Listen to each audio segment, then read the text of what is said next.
Magandang araw muli at pag-aralan natin ang salita ng ating Panginoon. Ito pa rin po tayo sa ating 1 week prayer and fasting. So, ang topic natin ngayon ay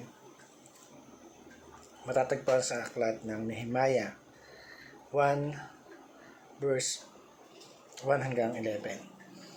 So, last time, ang pinag-aralan natin ay kwento ni Ezra at kung sino si Ezra at ano yung nagawa niya. At ngayon naman ay doon naman tayo sa kwento ni Nehemiah. So sabi doon sa ating title, God is bigger than our problems. So ang kwentong ito, hindi na lang po natin basahin kasi medyo mahaba. Pero summarize na lang natin. So si Nehemiah po ay parang kung natandaan yung kwento ni Ezra, nanggaling din siya sa paghahari ni Nebuchadnezzar. At isa rin si Nehemiah sa pinalayas from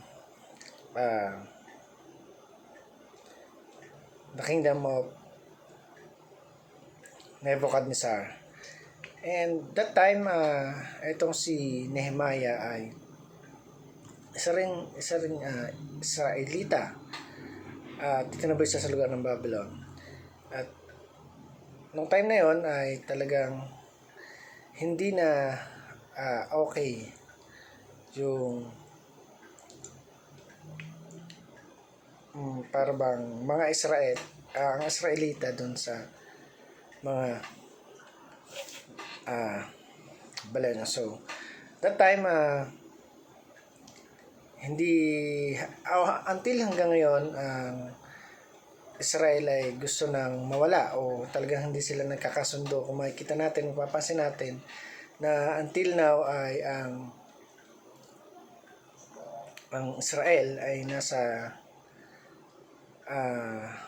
war o pakikidigma ngayon dahil hindi nila parang sinantabi na nila ng Israel ay hindi na parang kikilalanin o mawala na. Pero dahil ito ay alam naman natin na talagang sa pangalaga pa rin natin Panginoon, alam natin na talagang yung Israelis mananatili. So bilang pag-aaral o pag-aaral doon sa mga katuruan, sabi dun sa una, fasting is recognizing that God is bigger than our problems. So yung ginagawa natin na pag-fasting, lagi nyo tatandaan na ito ay pagkilala na higit na mas makapangyarihan ng ating Panginoon kahit na sa ano pa man bagay. So sa pangalawa, sabi dito, fasting is asking God's solution.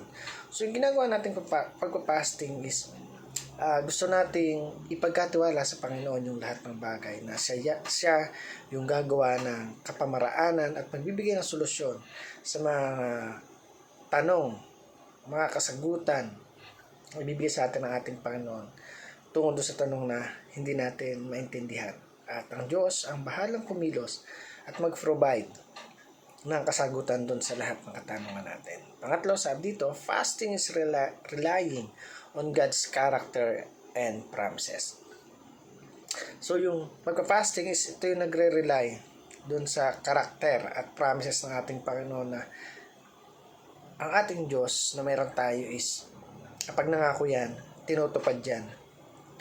At tayo bilang mga tao, alam naman natin sa sarili natin na talagang hindi lahat ng bagay ay natutupad natin o hindi lahat ng hilingin sa atin ay nagagawa natin para ibigay ito sa kanila.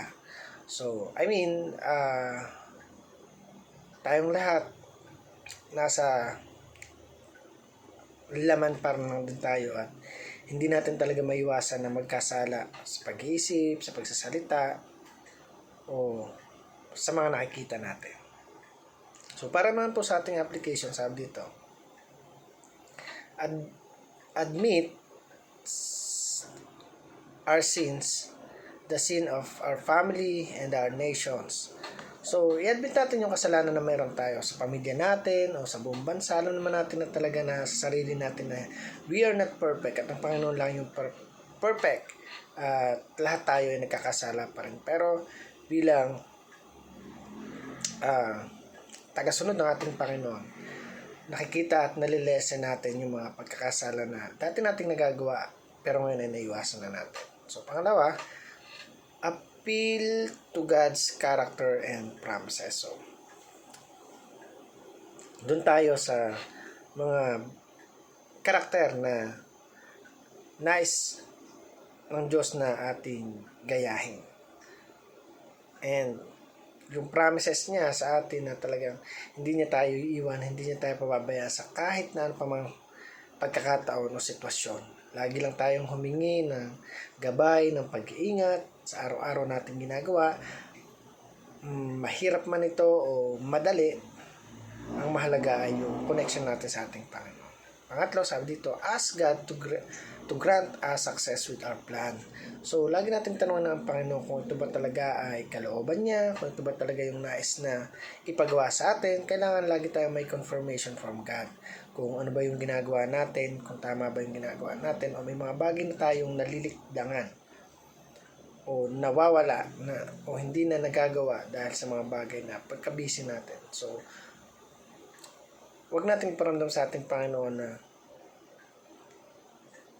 hindi sa special. Sapagkat tayong lahat, kinrate ng Panginoon na special. So, ibalik natin yon at parangalan natin ang ating Panginoon at wala ng iba dahil alam natin na talagang ang Diyos ang patuloy na kumikilos at tumahawak sa buhay ng bawat isa sa atin.